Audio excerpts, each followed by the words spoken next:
I'd now like to invite Lieutenant General Arun Kumar Sahni, who is former Army Commander of the Indian Army and Chief Coordination, CoR-India. Thank you very much. Ladies and gentlemen, post-lunch sessions are always difficult, and in the Army we're used to sleeping in the afternoon for that little 40 winks before you start your work. And today I'm speaking on a subject which actually is really not really my core competency from the fact of not being a social scientist, but I think after I did get associated with the Club of Rome, and I had these few opportunities to interact with Dr. Khosla, I've come to the firm conclusion that I think we are the flag bearers to be able to give a reality check on what is actually happening in the country. The reason why I'm going to say this is I've kept my talk, I haven't put any slides up, but I said it's a reality check for being coherent in your policy initiatives. And this is what I would like to talk about by taking examples of various areas.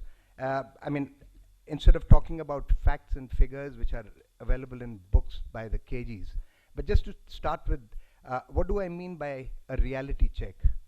Today, as you're aware, as far as India is concerned, we've got 11,000 kilometers of land borders which are extremely active in both sides. So there is a development activity that is being undertaken from the security perspective, development activity which is being undertaken in these far corners to meet and address the aspirations of the people who live there. And the third issue that is coming out is that while all this is happening, the connectivity problem is so poor, or the infrastructure is so poor, that there is no coherence in the manner in which we are carrying out our development activities.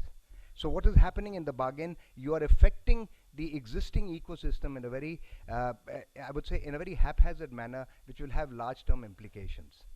Just to put it in perspective, if today I had to look at the area of Arunachal Pradesh, it's actually, fortunately, the density of population is very less, but it has been identified as per the reports at the national level that it is the abode for about 30,000 megawatt of power, and loads of power projects along those 8 to 10 rivers have been planned at various levels. It has already had an impact on the people who are living there. Whether they will see the light of day or not, is it right or not, has already started creating certain amount of disruptions in the environment out there. So I think what is required is that at the national level, if I'm identifying and only going to be tapping Arunachal Pradesh for about 10,000 megawatts of power, if today my requirement is going to be over a period of the next 20 years, then please remove those other projects out which are already disrupting the lifestyle of the people who are living there. So once that happens, there will be coherence of policy on the ground level. The second issue that is coming up in these far out areas, if I had to do, is the border construction. Whether it's the Ministry of Road Transport or it is the border road organizations of ours. Unfortunately, the present system of development of infrastructure is eating into the vegetation which can be saved. And why? As you're all aware, the eastern Himalayas or the foothills of the Himalayas are sedimentary rock structures. Because they are sedimentary rock structure, the stability is affected. If today all over the world we have looked at tunneling as a process to save the main protection of the canvas on top, please, why aren't we looking at tunneling as a methodology which has to be done? If I have to draw roads, as you're aware, which some of you may not be aware, that some of the border areas where the writ of India is supposed to run is about 200 kilometers. The roadhead is 200 kilometers away. So if I'm going to now construct this road, there is an important requirement for us to be able to carry out a survey in a manner from point A to point B and then construct it in a escalatory continuum. But what is happening in most of the cases is that if I've got money to develop the road for 10 kilometers, I will only do survey for 10 kilometers. So a road which would have actually gone about 120 kilometers in the hill to go from point A to B, which is about 80 kilometers, now does about 160 kilometers. So the ecological degradation that is happening of the biodiversity of that region is phenomenal. So I think we will have to start looking at the methodology of changed development of infrastructure as far as our roads and communication arteries are concerned. Otherwise, we're going to waste it. It's the same story with the railways. Though we were able to arrest the railways, we've got them onto a major project and we've carried out the full survey now before the first line is going to be laid in some of the areas. So I think development of infrastructure would require an understanding of these areas and policy changes for the people who are going to develop these infrastructures to protect that biomass. The third issue which comes out is a reality check of seeing whether we are actually addressing the problem correctly or not. There are large tracts of area in the interiors which are shown on the books as forest areas, environmentally rich areas. I'm sorry, they've all been degraded. So when you have a degraded state of affairs, then when you're creating new camps and infrastructure, as she somewhere talked about security camps, then please use these areas which have already been made devoid of forest cover. So I think there is a requirement of a reality check to see whether it's 30% forest, 27, 21%, and then in each of these areas, where are these areas which are now no longer actually under forest cover and can be utilized for whatever has to be utilized.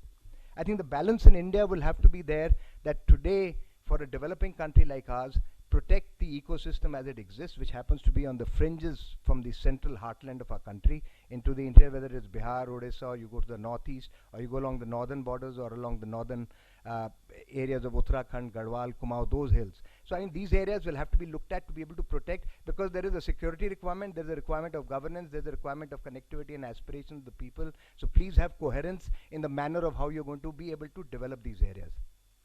The second issue is, I think, solution, which I am convinced will have to come from bottom up. That means it'll have to be from a region. Policy directives can be laid at the top for how the country should look at, say, energy. Today, if you've decided my energy is going to be X amount through the hydro projects, then please distribute the areas where you want those hydro projects. That's the policy directive. But I think where you require to see the coherence coming in is that at the grassroots level, where do I find that the shoe is pinching? And that is the area where I need to address and take the corrective action. Just to give an example on this as well, you look at Manipur today. Manipur has a problem that the 60% of the land mass is in the hills, and 40% of the land mass happens to be in the plain area, which is also the food bowl for the northeast, as you're aware, and for that portion of the country, because that is the only flat piece of land. But 60 to 70% of the population stays and is controlled by the legal implications within that area of the area which is the food bowl area. They cannot transgress into the hills. Just to take you back to Manipur again, I just want to touch upon where the policy. Manipur was an independent kingdom at the time of independence. They'd already gone through elections in 1947, just about the time, and they had a democratic system of government in place. Suddenly we had the Tribal Act under the 6th schedule, which got implemented for the tribes who were in the hills, and suddenly their areas got protected. Manipur as a kingdom was surviving brilliantly, but suddenly when this Protection Act came in, then 60% of that of the area, or 40% of those hills, all came under tribal land and could not be bought or traded by the people who lived in the rest of the country, that is the Meiteis who live in the plains. So policies, the state which had a very harmonious lifestyle changed the minute it became independent. We had national policies which protected the tribals, but it protected all across the country. It created a division within the societal fabric of that state. Now, how do you address this issue? So there is, growing all this stuff, you actually found that the people who were living out there had come in and settled over generations. But unfortunately, because of the methodology of our social system, they haven't been given kinship to those areas. So they are now outsiders in the area where they've lived for 3 or 4 generations. If this isn't ratified, you will have internecine conflict. You'll have internecine conflict, vulnerability to women and children. I think, so we'll have to start looking at all these areas separately, take that solution, and then find an answer to how it's going to be done. As I said, as an army man, I can keep speaking a lot about the areas and experiences one has seen in different parts of the country. And I think that's where you need to take the armed forces also on board. And I'm so happy that we have both from the Navy, we've got 2 admirals here, we've got the naval captains, we've got somebody from the Army. It's great to have you here. Please share your views and please leave it on the board, because you and I are the ones who are responsible for infrastructure development. It shouldn't happen in the wrong manner. So things which you can put there will make a difference as far as policy initiatives with Dr. Koslak, and then push at the right levels. Thank you very much, ladies and gentlemen. Delighted to be here.